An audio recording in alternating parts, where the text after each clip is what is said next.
Hi, old guy in shed here. This is the long-awaited Norge 8 valve review. Mine's the one on the right. This shot was taken in Normandy a few years ago, but the ride around will be locally. So let's get on and talk about the Norge and what I think about it. Let's go. When I first got on this bike, I realised how light it was to manoeuvre around. It isn't heavy at all. Nice clear dash.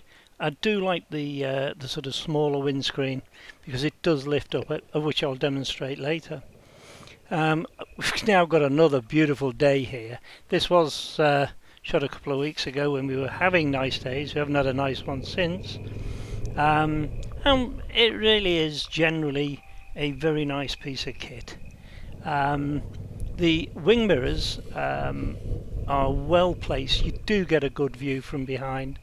And in this sort of environment, which is these slow lanes, I'm in a little tiny village here, so you can't go nuts. But it's quite pleasant, it's quite civilized, not too noisy on the exhaust note. But when you actually ride it, you do hear a little bit of induction noise, which is very pleasant. Makes you realise you're riding a big twin. Like I say, pickup's beautiful. It is a very smooth motorbike. Even though it sounds a bit throbby, it really isn't.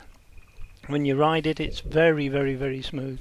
I've taken this bike across Europe a few times now, both my own, with friends, you know, other bikes, and with my wife on the back, and we've toured for a couple of weeks over to Italy.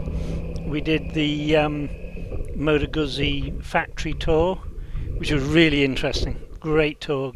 If you get the chance to do it, if you are a Guzzi owner, crack on and do it. It's brilliant fun. You're made to feel very, very welcome. Anyway, back to the bike.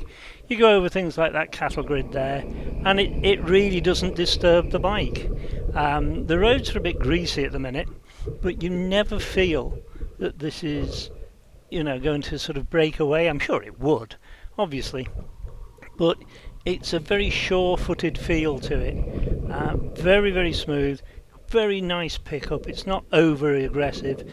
I mean, you can talk about 0 to 60 times and how fast you can go here and there, but in the real world, on these rubbish roads that we've got now, you've got to sort of look at what is the real world of motorcycling. And the real world is you've got to have comfort, you've got to have something that responds well, you've got to have something that'll give you a reasonable range in the tank. I get a couple of 100 miles at a push. I like to sort of fill at 180, unless I know exactly where the fuel station is. But you come up these nice big sweeps, and you just feed the power on, and it's so sure-footed. I've been running this bike on the Pirelli Road Angels, which it came with as new. And I liked them, you know, when I bought the bike brand new, and I thought, well, I'll just stick with them. If anybody's got experience of anything else, I'd be interested, because I'm sure, as all these tyre companies do, they change their the tyre patterns and the compounds and the models of tyre, and then you can't get the one you like anymore.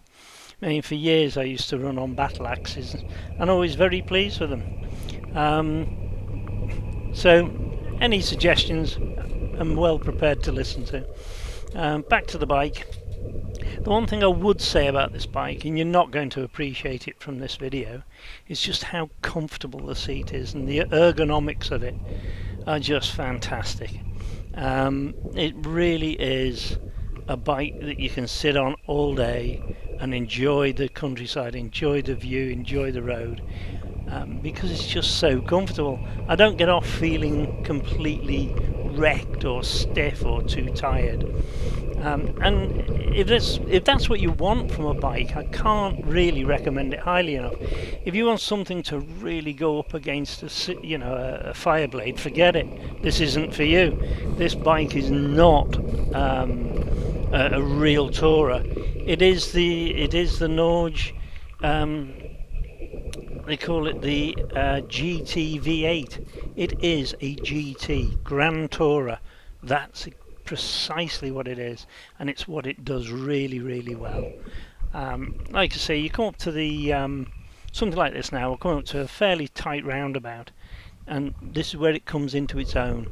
It's very, very manageable. It's not heavy. It's not hard to manoeuvre.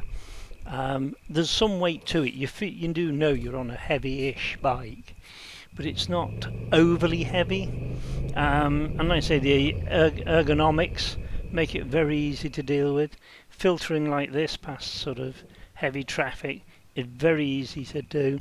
You don't feel the weight in it. I mean, a friend of mine has a Pan-European, and that feels bulkier somehow, much faster. I would say that, you know, you can take off quicker than me, not massively. And again, when you're loaded up with your luggage and you've got the wife on the back, you're not going for ultimate speed anyway. So the whole thing is very, very manageable. Like I say, this is a little drop down. It's hard to see on the video. It's quite a tight turn right, and then off you go, and it just picks up. And now when you do give it a bit of a rev, it's very eager. It does want to go. It doesn't mess about. It's not a slow bike. No matter how you view this, it is not a slow bike. So don't. I know I'm trying to underplay the sort of performance in terms of high-speed performance, but trust me, it's plenty quick enough for 90% of us. There are the 10% that want, you know, much more power. I'm not one of them. I like the idea that I've got the flexibility in this engine, that I can drop really low on the rev band and just open the throttle. Don't have to worry about, you know, what gear you're in. It'll pull in any gear, and pull strong, and pull really, really strong and right through the rev range. It's very, very flexible, and I think it's one of the real joys of a V twin engine, and these bigger V twins, they really are so flexible and easy to ride. And you know, you're not going to get the ultimate performance by letting the revs drop down in a high gear, but at the same time you're not working hard. And if you want to sort of get around something quick, drop a cog and go, because like I say, it will do it. And here's where it's really nice. We're coming up to a set of traffic lights. We've got traffic in front of us, and you can just sneak up quietly, because you're not having to balance anything, and you can just hold the bike. It's not a great weight. I mean, don't get me wrong, I wouldn't like it running over my foot, but it's not too bad. It's not too bad. And like I say, you can keep up with things and not really worry. This is a really slow, I'm trickling along here, 3 or 4 mile an hour. Oh, there's a nice Triumph. Anyway, sorry about that. I got distracted by another nice bike. And like I say, you can come right up to these slow junctions and just take off. There's no real drama to this. And when you're going on a long trip, by the end of the day, you don't want drama. You're looking for your hotel or whatever, or where your campsite is, or somewhere to stay even. So you're not really concentrating on everything that you should. And this bike is so flexible, it allows you to get away with that sort of thing. According to my wife, the back seat is comfortable. I've never sat on it in my life, so I don't know what it's like for a passenger, but she seems happy enough, and she seemed way happier with this than a lot of the other bikes we've had in the past. Certainly my BMW she didn't like in comparison. I mean, it was okay, but it wasn't as comfortable as this. It was the R1100S I had, which was kind of a sporty bike with much lower bars, and she was more exposed. With this, she isn't. She's hiding behind me in a way, and she's really enjoying the ride, and she can look around more, especially if I ease up on the throttle and she can see more. Like I say, very, very pleasant motorcycle for touring. And if touring's your bag, this is the bike for you. This is more or less the end of the ride now. I'm at my destination, which is the workshop. So Any comments, please leave them. Click on the like button, share it with other people if you can, because those shares mean a lot to me. And make comments. I love chatting to people about motorbikes, and I love the whole business of motorcycling. So any comments, love to hear them. Take care of yourself, folks.